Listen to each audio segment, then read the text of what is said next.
Welcome to the essential elements of customer identity and access management, CIAM. So my name is Sushila Nair, and I am within the Chief Digital and Strategy Office here at NTT DATA, and I'm so excited to have a wonderful panel of guests that I am going to be introducing to be able to talk about CIAM. So, Carlos, do you want to start by introducing yourself? Sure. Good morning, everyone. I'm Carlo Baia from NTT DATA Italy. I'm an engineer in computer science, and I have been working in NTT DATA Italy for 15 years, more or less. Yes, I remember well. In a cybersecurity context, and more in detail, I dealt with identity and access management solution with the focus on access management and CIAM solution. And over to you, Ramesh. Thanks, Susila. Good morning, good afternoon, good evening, everyone. My name is Ramesh Gupta. I am Senior Product Manager in Chief Digital and Strategy Office at NTT Data Services. My roles and responsibilities are to develop offers around market-leading IAM products, end-to-end enablement within our organization so that we can provide the best services to our customers. And I look after identity and access management and GRC portfolio, and glad to be here. Thank you. Wonderful. Thanks, Ramesh. And John, you and I were just laughing about the fact that we're at the same hotel. We are. Good morning, good afternoon, and good evening, Carlo, right? And good night. Yes, in the afternoon. My name is John Yo. I'm the head of research at an organization called Cloud Security Alliance. Maybe you know us as CSA. But as head of research, I'm part of a think tank of almost 10,000 people now, and we're all looking to understand technology, cloud computing, and build secure architectural patterns on how we adopt, implement, and use those services. So thank you for having me. Thanks so much, John. And if you guys haven't checked out the Cloud Security Alliance, really you need to do that. They were doing some terrific research, and it's been such a pleasure kind of collaborating with you, John.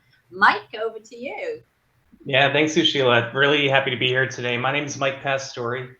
I'm a solutions engineer here at Okta. I've been with Okta for about 2 years. Prior to Okta, I'd been working in security for quite a few years as a solutions engineer. As you know, Okta acquired Auth0 about a year ago. We'll be talking about customer identity best practices today. But I'm really excited to join the discussion. I'm based out of Chicago, Illinois, for any Chicago people out there. But really excited to be with some bright minds today to talk about customer identity and access management. Thanks so much, Mike. We're really thrilled to have you here. We were a wonderful, close relationship with Okta and really love working with you. Fantastic. So, let's kick it off first by saying, why adopt CIAM? Like, we're having a look, and some stats out there is this is a market where $17.6 billion by the time 2026 kicks in. And really, what's the main driver here? Don't we have workforce identity? How is this different?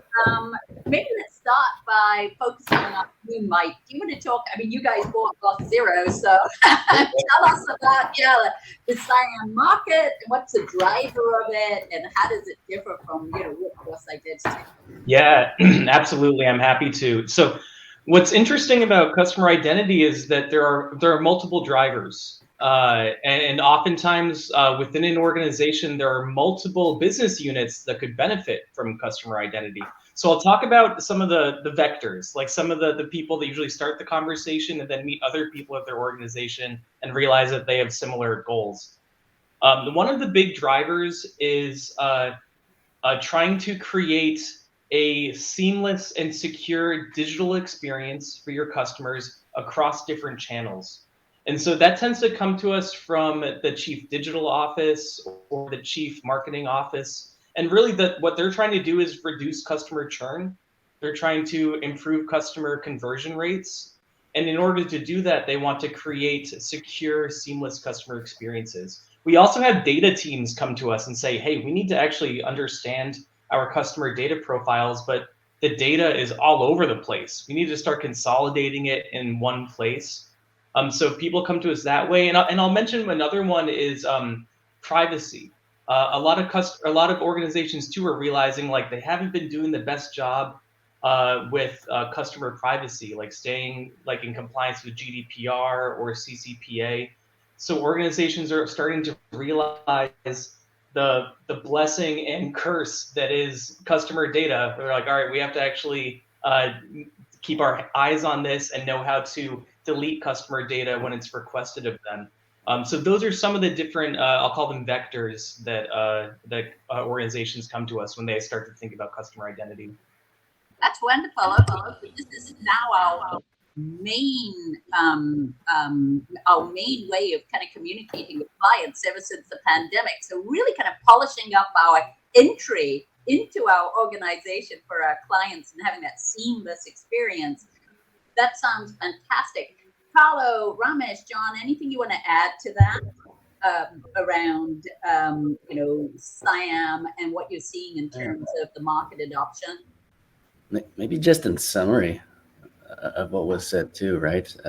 We look at the integration of all these different tools that we have too, and it's not just our own tools, which are really important too, right? Because we have analytics that we want to do to improve customer experiences, but the integration of all these different channels that our customers, whether they're individuals or even businesses, that are going to integrate with our platform. So I think that's when CIAM really has become important, because we haven't really integrated that many tools before. Not to mention when we're doing things internally, we haven't really prepared to scale for customers, which may be in the millions, which hopefully, right, we want that to extend beyond just who we're managing internally with our internal staff and our employees. And so having that integration of all these different tools internally and externally, being able to scale with customer demand is important. And certainly that needs to be a seamless customer experience, right? And oftentimes this is the first time this customer is dealing with you or your platform. So it better be pretty good, right? That's our first impression that we want to create, and user experience, access. It's going to start there. That really makes sense. I mean, we put all of that effort into like when we have the holiday season, piping in this Christmas smells and putting decorations up, and we need to have that same focus on our online customer experience. So that really plays into that next question, John, that we were going to ask. What's the key benefits of CIAM? And I think you really summarized that well, but maybe a little focus on, should you buy or build your own? A lot of people must be asking that question, right? Which do we do?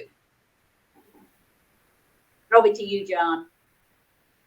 Oh yeah, for sure. Thanks. I think that's the challenge that we face today in today's world, build versus buy. And if you have the resources and the expertise and the skill set, I think we often do try to do that. But I also always ask, what is our core line of business? And if we're selling ice cream or coffee, do we want to spend a lot of resources building and a CIAM, a customer identity access management system? And so that becomes the challenge, I think. You certainly, if you're building, you have your own requirements that are necessary, especially when it comes to securing the environment and securing your customer. I think that's number one, right? Customer confidence, customer trust. And so if you're buying, you need to find a customer that aligns from that perspective, aligns from a security perspective. They have the same security standards as you do, and aligns from, hey, they care about customers like you do. And so I think there is a very standards-based approach to that too. Are we approaching security standards the same way across our APIs and across our tools and platforms? Do I have that in common with the person that I'm partnering with to build my CIAM? I like to think that CSA is actually a part of that focus too, the Cloud Security Alliance family and membership, the organizations that are a part of that. We bring people that do have security in common. And so we hope to see that we can abide by standards that either CSA has developed or CSA has identified as leading standards for identity and CIAM. So I think that's a good place to start, at least. I think that's brilliant. Yeah, the community is absolutely critical.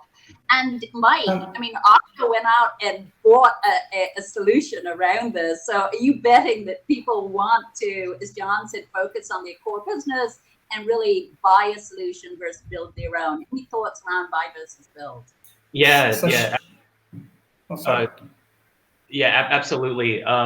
Yeah, I'll mention something, and then Carla, I want to hear what you have to say too. But yeah, on build versus buy, I have this conversation a lot, and I have quite a few customers that start building with open source tools, and they're happy enough with it for about a year, and then they come back to me and they're like, "Hey, I'm starting to get into all these like maintenance costs. My developers are starting to get bogged down on maintaining and upgrading patches whenever these new vulnerabilities come out." Because remember, like identity is one of the most attacked layers across the security plane. So vulnerabilities are coming out all the time, and these developers start to get bogged down patching, making sure that everything's working. The product team is like, "Hey, I want to do this new personalization thing," and they're like, "Oh, timeout, we can't do that yet. We have to patch stuff." So heads of engineering tend to come to us a year later saying there were a lot of hidden costs. It's kind of like an iceberg where like there's all this hidden costs of building it. Yeah, the open source tools were free, but it's kind of like free like a puppy. Like a puppy's on your doorstep. Now you got to feed it. Now you got to take care of it. You got to take it on walks. So the benefit of working with a CIAM platform like Okta and Auth0 is that you benefit from our identity experts who are building the tools and the network effect of our security signals. Like we have attack protections like bot detection, credential guards from all of our customers, and we have over 15,000 customers worldwide. So that's another thing that when you build it yourself, you're not really gaining all those signals, the network effect that you get from a platform. So those are two things I'll mention. Carlo, it sounded like you had something to say as well. Yeah, thank you, Mike. In addition to the benefits that John and Mike explained before, I believe also there is also a business enablement about the adopting of CIAM solution, because a CIAM solution provide a unified and complete view of the customer. So a company can catch the customer habits and also understand his behavioral and needs. And in this way, each company can be used this information about the customer to by marketing to increase the ROI of campaign, but also customize the user experience and perform also a tailored or customized business campaign. So I believe also these benefits are very, very important. I would like to add one more thing to build and buy discussion here. And John and Mike and Carlo, you guys covered very, very well. One thing which we find with our customers that, again, as you Mike said, that they come in the middle and they say, we don't know where we are going, right? And one more very important thing is that CIAM implementation can be so complex, and it could be years of the project, right? And you do not want to waste your money and resources and go halfway down and come back. And moreover, there are so many good platform rich with features already tested and verified with millions of customer. Try to take advantage of that. Why to reinvent the wheel? You can take the best of the breed in the marketplace. So I would certainly recommend to go and buy the best.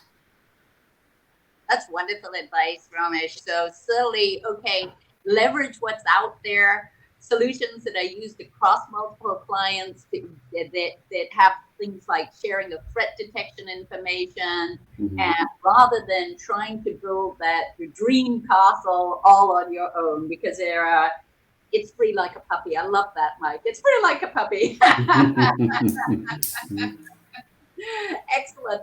So, talking through that, then one of the things that I'd love us to discuss is, and John touched on this, right? Is standards, and so what are the top, custom identity and access management architectural practices, and maybe if you could touch as well on applications that don't support standards. And I'm going to turn to you, Carlo, to perhaps start by talking about that. Yes, Sheila. About the architectural practice, I think we have to consider the first item regarding the centralization about all the aspect of the process about digital identity management. Okay, decoupling also the user data about digital identity between all the user data useful for the business aspect. In this way, you have in a CIAM just a centralized user data information to be protected and managed. And just a key identifier in order to connect CIAM identity with all the asset about other system of the company, like CRM, marketing data, and so on. A further item regards the unified option about the digital identity process about across all digital properties of a company. In this way, also a customer has a simple and also a same user experience on both digital properties of the company. And finally, I believe at a technical perspective, there is also the adoption of standard. GWT, OAuth, ODC, and so on, because using this kind of standard, you avoid also like a vendor lock-in or a lock-in with a provider that implements your system. Wonderful points. I love that analogy between this digital property and making that entrance into your digital property seamless, so you don't have to walk 10 miles between the women's clothes section and the men's clothes section. That's a seamless experience even in a digital world. I love that. Anybody else when I talk a little bit more about standards and architectural practices? Yeah, I'll comment too on that too. I think, absolutely, we've all talked about how a CIAM is really that convergence of all these multiple platforms and channels and things like that too. And so I just want to add too that it also means that CIAM is central and it affects all these different applications, APIs, and network resources. So not only do we want to align security standards across those, but since you can't control your customer's environment, you want to have the ability to implement security on top of insecure channels that are coming in too. So I think that's a really big benefit if you can build that into your architecture. It's not just about the integration of all these tools into your CIAM, but leveraging the CIAM to implement security across multiple platforms too, because we don't have control over everything. But if we can do that through our CIAM and secure the data points coming in, the data storage that we have, in addition to certainly the customers that are coming into our platforms, that's a really a big advantage there too.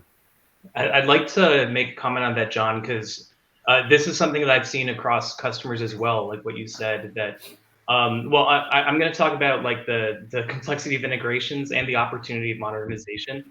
Complexity of integrations is intense in customer identity. I mean, it's intense in workforce identity too, but that's a lot of off-the-shelf software that you're just trying to plug into each other.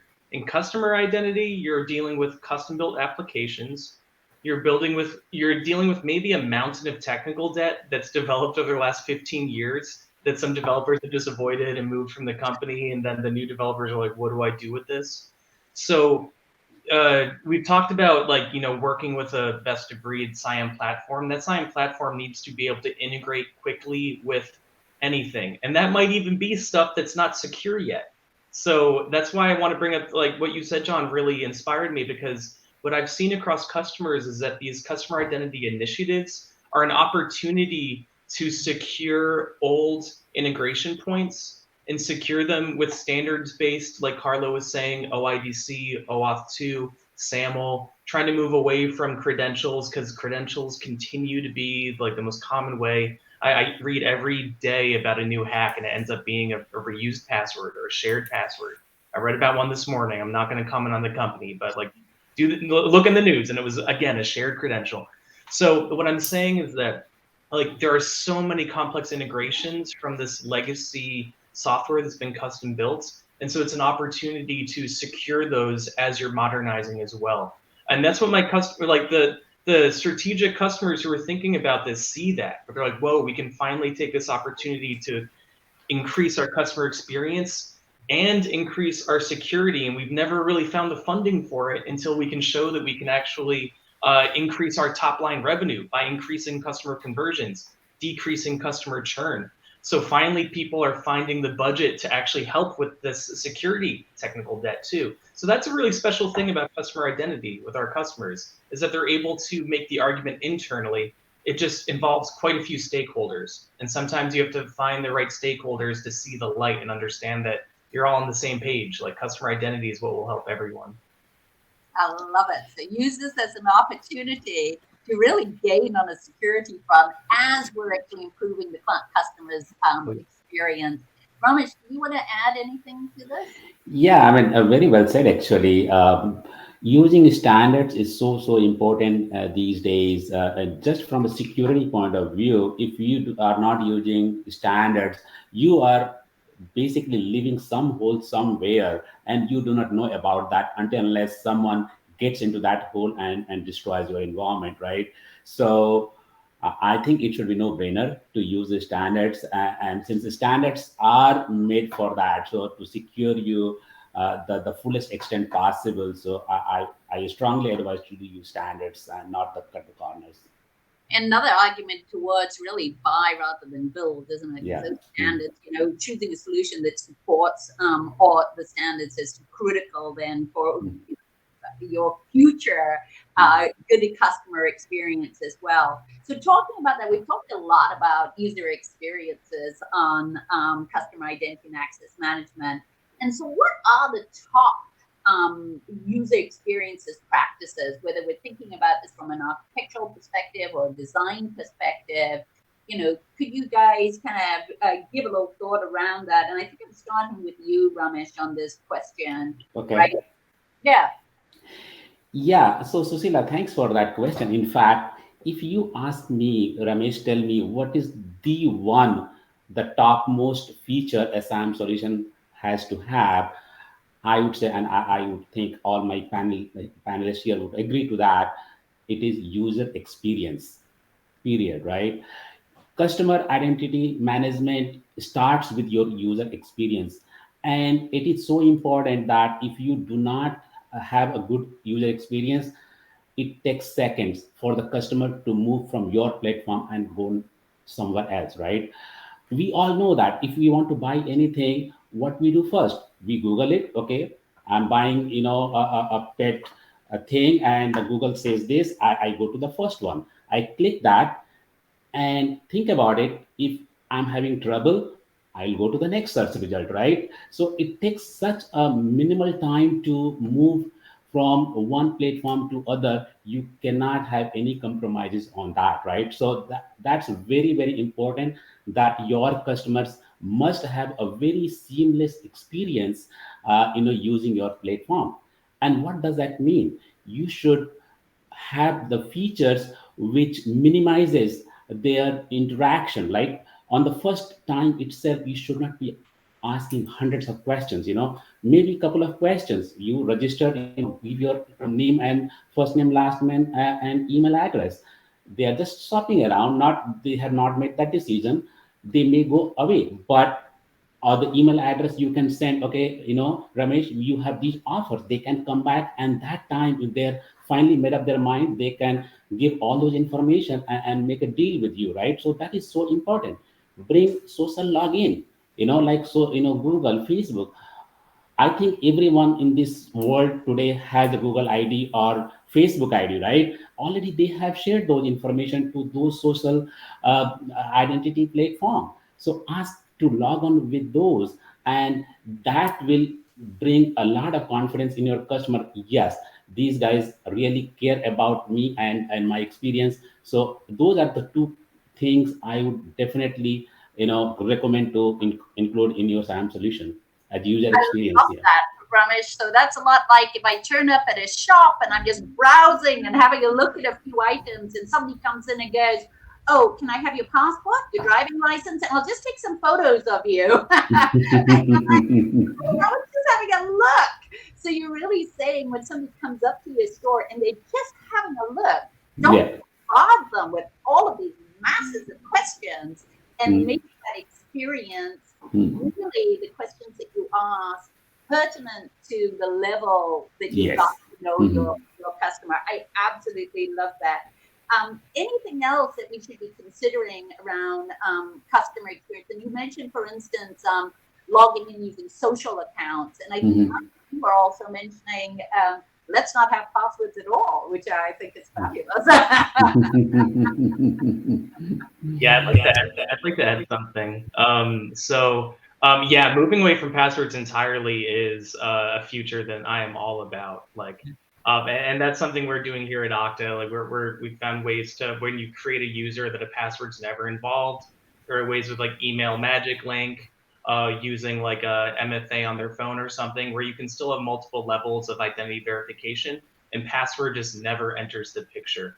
Passwords will be around forever probably because they're legacy and they're always involved.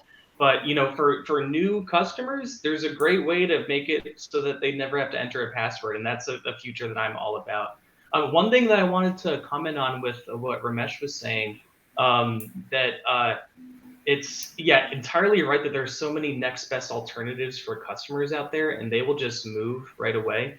One important thing is that these organizations need to think about the omni-channel experience that they're engaging with in their customers. So that'll include not just the website, but native apps on Android and iOS. That'll include smart devices, like your smart fridge maybe, or like a Roku TV. That includes even when they call the help desk, that help desk person has a way of securely verifying the identity, but also accessing the information they need.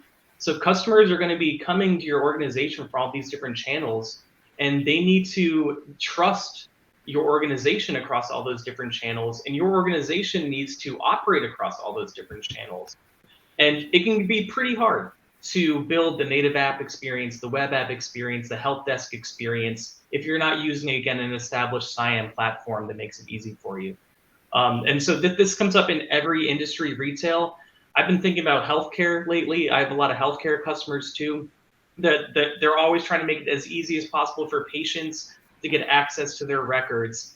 And healthcare has a long way to go there. There's a lot of opportunity there for making it easier to access records. But I can tell you that a lot of healthcare companies are talking with us because they want to make it as easy as possible for patients to get easy access to their health information. So I'm going to stop myself. I'm going to go on a tangent. I'll just stop it right there. I love that. So, really thinking about the fact that, and there are all these age differences as well, how young people prefer to use apps, older people might prefer to use a website, So really that omni-channel experience, this is your opportunity to gain new clients, customers, as Ramesh said. You have to make those doors inviting and the doors that they want to come through that kind of match their generational expectations too. So I love that. Anything that you guys want to add to in terms of user experience that folks should think about? So no over profiling, smoothing out that authentication experience, omni-channel experience. Anything else that you guys want to kind of hit on in terms of user experience? It's so on point. I was just going to say, instead of user experience, we should probably call it users experience, because the amount of users we have is broad. The way we access, our platforms is going to be different every time. And some people, I'm all for passwordless too. I think that is the way we need to do things in the future, but we're going to have people that can't keep up with that. And we have to be able to support older methods, traditional methods of access. And, it isn't just the API piece too, right? And Ramesh talked about it before. It's how we interact with the customers.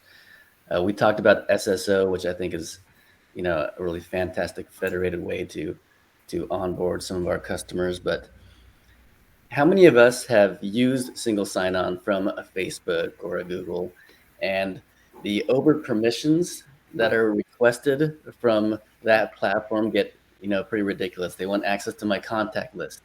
They want to post on my behalf. And these are the things that do not create a good customer experience, not a good customer experience. And so, a lot of things that we talked about in addition to these things I think are really important. I think that's a brilliant I, point. sorry, I would love to comment on that because you're exactly right, John.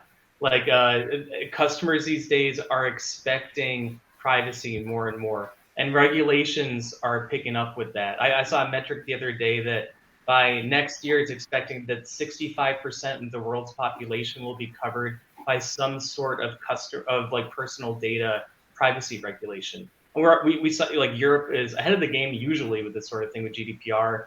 I live in Illinois, Chicago, where we have a pretty intense biometrics law. Where like if your face is seen by facial recognition, you can join a class action lawsuit because they're like, no, your face isn't allowed to be used. So Google, Facebook have to pay out money because they're like, oh, we forgot about Illinois. So these states are creating all these laws. Countries are creating laws because and so customer expectations. Let me bring it back. You mentioned like logging in with Facebook, and when you see the long list of what's expected, you as the organization should still provide logging with Facebook, like Ramesh said, because it's so easy. But you as the organization need to be really careful about what information you actually need. And then being very open with the customer, like, hey, we're only asking for this information. It builds customer trust, and it also limits your risk with like only using the customer data that you really need. So I love that comment about the flexibility that Ramesh mentioned, and then also the responsibility that John mentioned of not asking for too much data.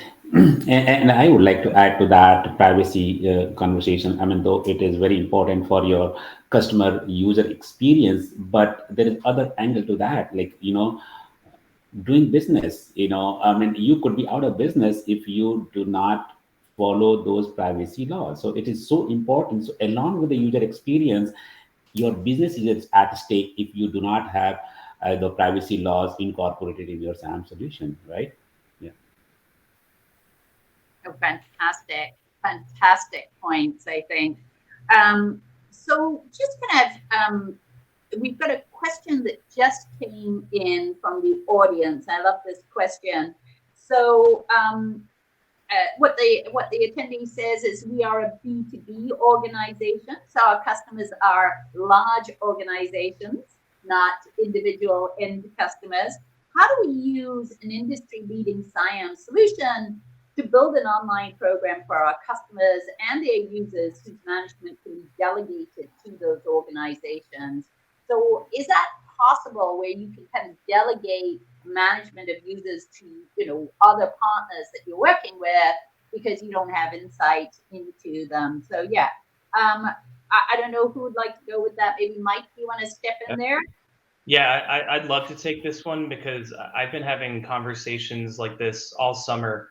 For background, I've been at some AWS summits throughout the summer, and very common question that comes up from CTOs that approach me. Sometimes they work in software where they sell enterprise software to other enterprises.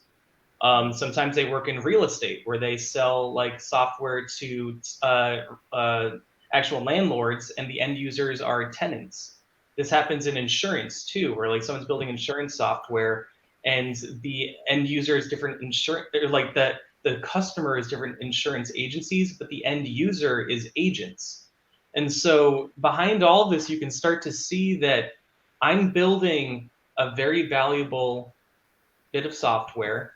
I'm selling it to another organization. The end users are employees of that organization or partners of that organization. So it gets complex, but it's possible. It's possible to handle this. And what you need to think about is how to delegate administration, basically. Like if I'm like one of our customers here is Atlassian, so I'll use them as an example. They sell Confluence, etc. They sell it to a company, and they don't know which users are supposed to use it. Like they sell it to a company. And so they need to build an SSO experience so that company can use their existing identity provider. They also need to be flexible, to John's earlier point, for other organizations that don't have IDPs. And so for those other organizations that don't have identity providers, they need to provide a portal, some sort of UI where security admins from that organization can see like, hey, this person left the company a week ago. They should no longer have a license for this.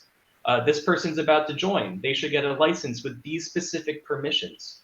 And so as the company that's building the software, you have no idea who the end users are because you're selling it to another organization.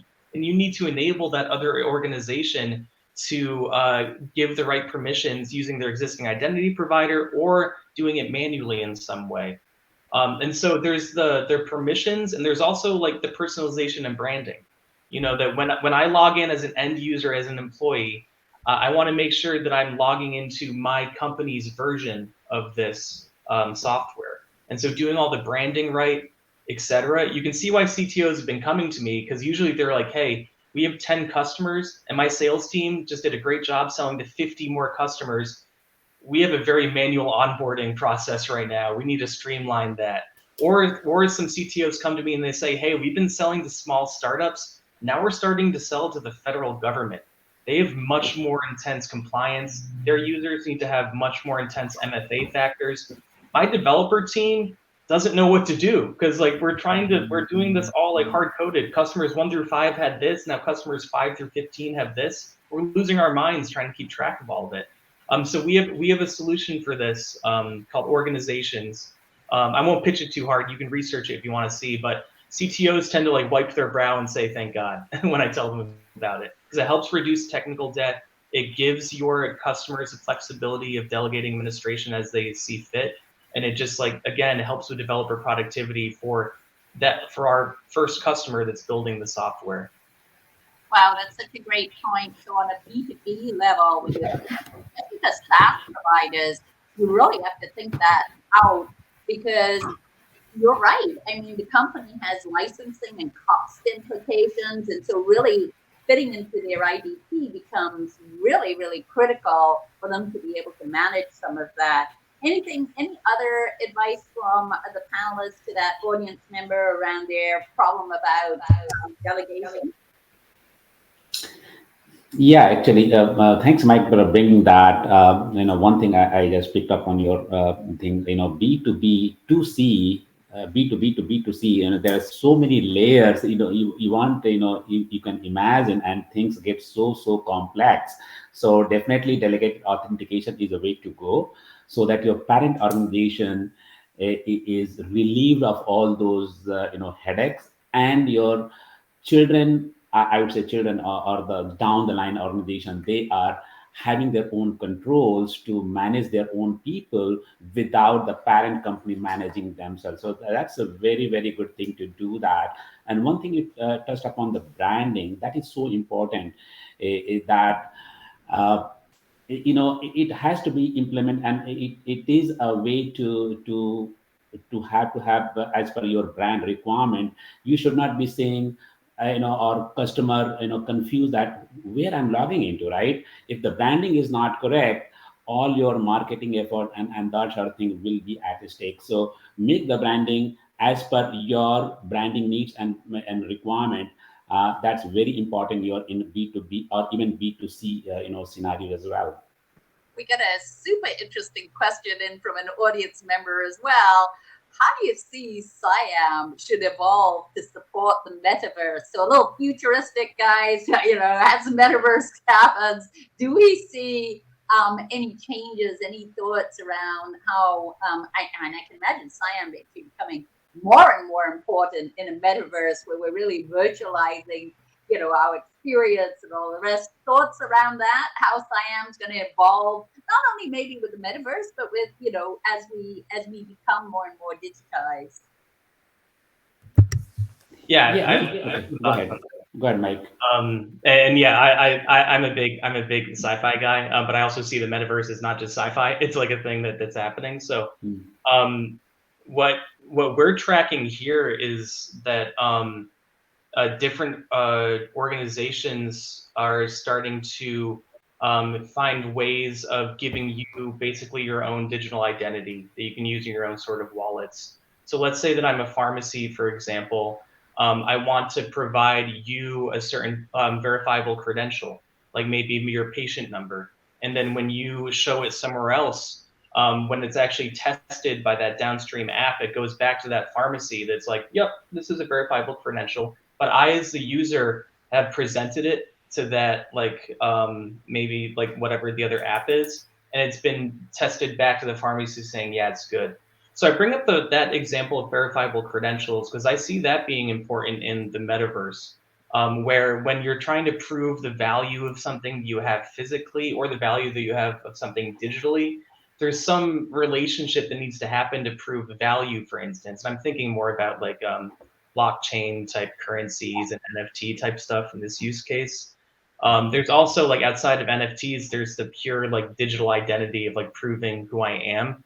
So I still think that falls within verifiable credentials, and it'll become like a mix of different institutions verifying these different attributes, and then you become kind of the Frankenstein of all these different attributes that you present to something. It just gets federated back to all those places that can check all those different attributes, and you are the wallet of all these different attributes to make you you. So a little sci-fi there.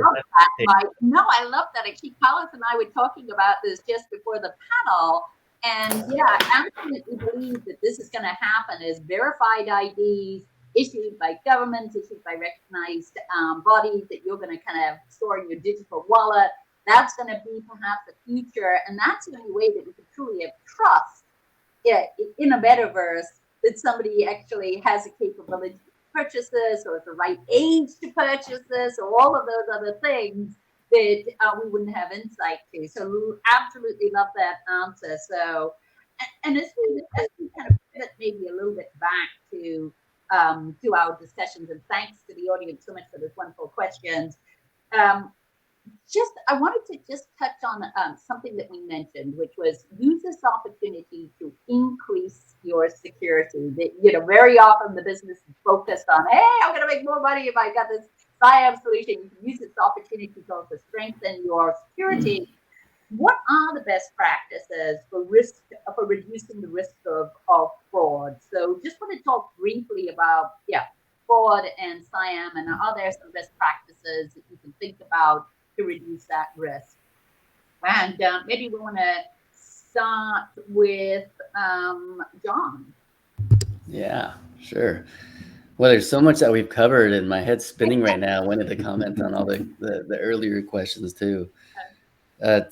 Security standards certainly are important, and as we talk about even advancing with the into the metaverse and integrating all these new different customers, a lot of this can be API-driven standards for interoperability as well as security, right? I think that becomes a really important thing, because as we expand and from a customer experience, as we expand how we connect with customers, and I'm talking about the B2B to C.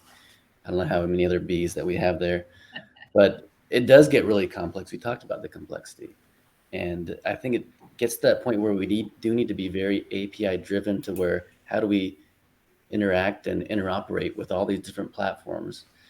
And maybe the most important thing, of course, is how do we do that securely, because we don't all have the same security standards, even though we should. And hopefully a standards-based approach does give us that baseline, so we know that at least, hey, everybody's meeting this X baseline standard. And now if I'm in a highly regulated environment, Mike mentioned, hey, I'm moving to federal or something like that, I'm able to augment or add to those too. And so it certainly it becomes a very complex issue, but it starts with having, standards-based approaches, with at least how we can, use that with our partners as we integrate all of our service to the end goal, which is the end customer. And I think that's a good place to start. Perfect. So really focusing on standards and making sure that you are choosing solutions that support standards, and rather than just patchworking solutions together, really kind of focusing on that. Any other thoughts about this? Sorry. Yes, Ashila, about this item regarding the best practice for reducing risk of fraud.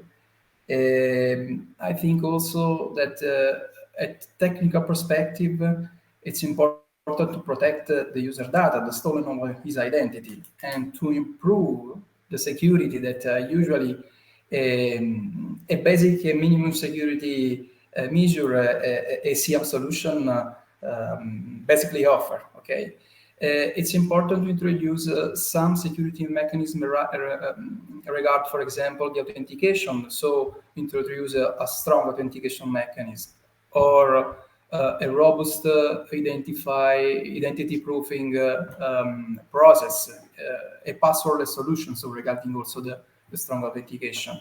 In this way, it is more complex to stolen the user identity. Avoid especially the use of the password, because usually a customer prefer to use the same password on each application, on each site. So it's preferred to use a multi-factor strong authentication. It's possible to use passwordless, privileging also the biometric access. Perfect. Okay, so really focus on your authentication to be able to make sure they're really them. You also did mention profiling, and as Ramesh was kind of mentioning, what is that balance, right? I can see profiling enabling us to be more sure that that really is the right customer. And right at the beginning of the discussion was saying, but hey, don't use this as an opportunity to go, hey, hand over your driving license, your passport, everything, right? So what is this balance between how do we profile without being in your face to the client, right? And then as well, that balance with privacy. I'm really interested in your thoughts, and I can see Ramesh, you're dying to say something. So why don't you jump in there and share some of your thoughts on that? Yeah, definitely. That's a very key thing for any SAM solution. And, as you said, identity proofing, it's so important. You need to have some solution through which you verify that, who you claim you are. And identity proofing, basically, it's something which has been developed. And for example, the way it works, like you have your driver license, you take that picture, you take your picture, send to the system, facial recognition matches, and yes, it is verified that yes, you are who you are. So that's very important in that, and definitely privacy has to be taken care of. But as you mentioned that these how to reduce friction and still get the objective. So lately there is something called your passive behavioral biometrics, and what does that mean? That we all are human being and we have our own way of interacting with the system, right? The way I type on my keyboard, the way I touch my screen is different than Mike, different than Joe, or different than Carlo. So in the background, these data points can be gathered and analyzed through your AI or ML process, and a model that which can show that yes, it is Ramesh, it is Mike, and without even asking you any privacy question, right? Yes, there could be some privacy concern there, but it is minimum that, and it's less than what explicitly you ask. So developing that that model about yourself, getting your behavior through the biometrics, and making sure that who you are without asking you a lot many questions. I think that is a way in future to go about this. Oh, I love that. So basically, don't inundate your client with a whole lot of questions. Take a risk-based approach around identity proofing so that you proof to the level that you require, but also give thoughts about innovative ways that you can proof people. I love that, Ramesh, where you're looking at behavioral biometrics, for instance, yeah. augment and give you ideas about those folks maybe not being real or being a bot or something like that. Excellent. So, anybody want to add to that balance of privacy versus, ensuring that you're reducing the risk of fraud? No? Well, I think we covered that pretty well. If everybody's happy with that. So, one of the questions I always kind of end with, and I've had such fun at having this conversation with you guys, and I can't think of a more important topic because everybody's going digital. This idea of really signing up your front door into your digital offerings that you have for your clients is absolutely critical. So as people are looking at this, I wondered whether we could kind of do a little bit of a round table, perhaps starting with Ramesh, on taking a couple of minutes, just summarize what's your top 3 pieces of advice, right? You've got somebody on the call watching, they're going, you know what, I'm using this opportunity, I'm going away from my myriad of different applications. I'm going to have a single experience for my clients. I'm looking at CIAM. What 3 things would you tell them, Ramesh? Yeah, thanks, Susila. Actually, it's a really hard question. Top 3 choosing, it's a very, very difficult. But if I had to choose just top 3, first thing I would ask my customer that focus on user experience, right? Have a solution which gives your customers the great user experience and frictionless experience. That's number 1. Second, I would suggest, actually, I don't think we covered that, maybe cover that, but scaling, have a solution, SAM solution, which can scale to your need when you need that, do not be in a position that Thanksgiving night, Black Friday, your SAM system crashed, no use, right? That's second thing I would suggest. And third thing I would suggest, pay attention on your privacy and consent management. It's so important that if you do not take care of this, customers are not going to come to you. So that was my top 3 advice. Oh, that's fantastic. Okay, so wonderful advice there around this is your storefront. You need to really give this some very, very careful thought and use this opportunity. And I love that. Really think about privacy, think about that user experience. John, over to you. What 3 pieces of advice would you give to somebody? Well, Ramesh is right. 3 is tough. Let's see. I think the secure integration of tools that your customers use is certainly really important too. We talked about the different platforms that they're coming into, but it's also that integration of the tools that we're doing internally. So what are we doing with customer analytics in order to create either better experiences that we have internally with our customers, or certainly, better customer experiences, which is probably the next thing. So in addition to securing all these integrations, we want to make sure we're ensuring that we have a secure user experience. So like Ramesh said, we've talked extensively about this from a user experience. It's not just the API itself, but it's how we actually interact with the customers themselves. Are we asking too much information? Customers are smarter today. I really think so. It helps that we have security breaches and privacy breaches all over the news, but they are aware. And so we need to make sure that we respect the customer and we give them a very seamless, frictionless experience. And with that too, as customers are so aware of things, I think just advanced features are really important too. And if we went to build or buy a CIAM, we want it to be able to keep up with new advanced features that we see in regular IAM solutions. So are we having an adaptive experience where we understand where our customers are either, what device they're using, their location, so we can make sure it's not just seamless but secure, because that's really important too if we're logging in from a new device. If we need to implement some sort of MFA that we're not getting from an integrated solution, I think that's super important. So having all these new features that are very context aware, adaptive, that'll also help us as we advance to the metaverse, as the last speaker mentioned. So I think those things are important: integration, customer experience, and adaptability and advancement. Wow, that's wonderful. Okay, yes, and that really makes sense because, and I think choosing a platform with a really good roadmap that supports a lot of standards enables you to kind of move in that right direction as we move to the metaverse or other digital areas of the future. Colin, like a good dancing partner, right? Yeah, you're gonna have them for a while, so make sure they're So Sheila, my perspective, I totally agree with Ramesh and John, and I think the first one is user experience, but with security too. So security usually doesn't net user experience, and it's important to find a right compromise between user experience and security measure. The second one is the business model.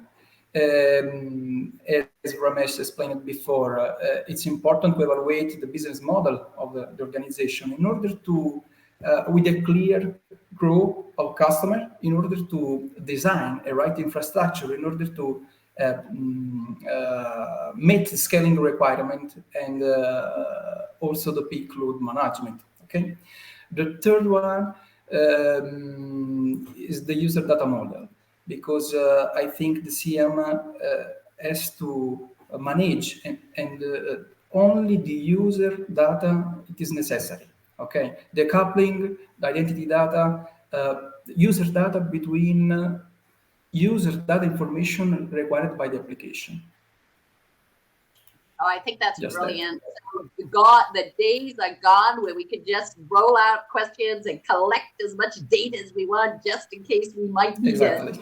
So those Exactly. days are gone. We need to think about the fact that we should ask just as much as we need, either to authenticate the client or in order for us to be able to customize the experience. I love that, Carlos.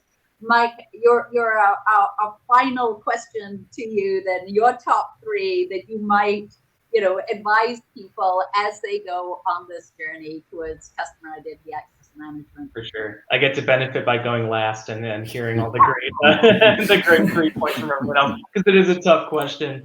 If I boil it down to 3 points, the very first one is that you need to find a CIAM solution that helps you get to market faster.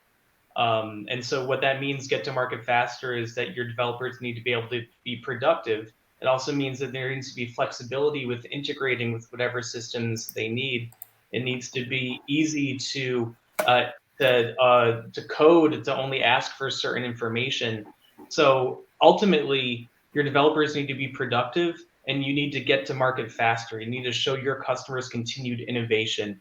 So get to market faster has a lot of stuff underneath it, but that should be a goal of organizations. How can we push features as fast as possible? The second point I would say is how to really focus on user onboarding, conversion, and engagement. So that means delivering these intuitive and trustworthy omni-channel experiences, no matter who your users are. In the B2B to B to B to C scenario, in the B2C scenario, your partners, you need to make it as easy as possible for those users to get onboarded in whatever way works for them, so that they can continue doing business with you and get a personalized experience to keep getting engaged. So that's number two, is just working with your customers no matter who they are and no matter where they are.